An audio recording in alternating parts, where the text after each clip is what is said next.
नमस्कार, आपण पाहत आहात आपल्या परिसरातील ताज्या घडामोडी। आजची महत्त्वाची बातमी साताऱ्यातून। जिल्हा परिषदेत स्वीकृत सदस्य म्हणून दिव्यांग प्रतिनिधी घ्यावा, अमोल निकम यांना संधी देण्याची मागणी। जगातील सर्वात मोठी लोकशाही असलेल्या आपल्या देशात विविध घटकांना आरक्षणाच्या माध्यमातून शिक्षण, नोकऱ्या आणि स्थानिक स्वराज्य संस्थांमध्ये संधी दिली जाते। मात्र दिव्यांग बांधवांना अद्यापही राजकीय प्रतिनिधित्वापासून दूर ठेवले जात असल्याची भावना व्यक्त केली जात आहे। नुकत्याच झालेल्या सातारा जिल्हा परिषद सार्वत्रिक निवडणुकीच्या पार्श्वभूमीवर जिल्हा परिषदेत स्वीकृत सदस्य म्हणून दिव्यांग प्रतिनिधीची नियुक्ती करावी, अशी जोरदार मागणी पुढे आली आहे।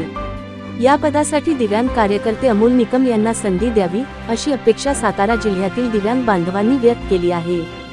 सातारा जिल्ह्यासह राज्यभर दिव्यांग हक्कांसाठी झालेल्या विविध मोर्चे, रॅली आणि आंदोलनांमध्ये अमोल निकम हे सक्रिय राहिले असून अडचणीच्या वेळी दिव्यांग बांधवांच्या मदतीसाठी ते नेहमी पुढे असतात, असे नागरिकांचे म्हणणे आहे।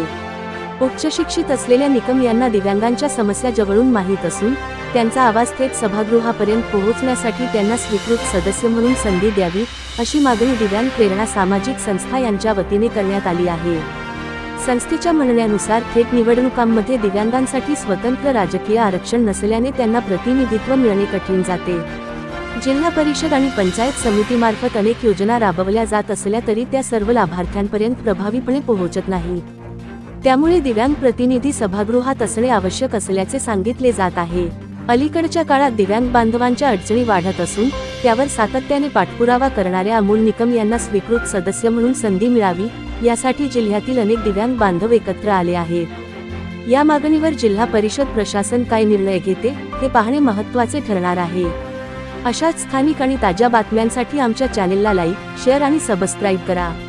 लोकवार्ता MA चक्रा न्यूज मेढा जावली।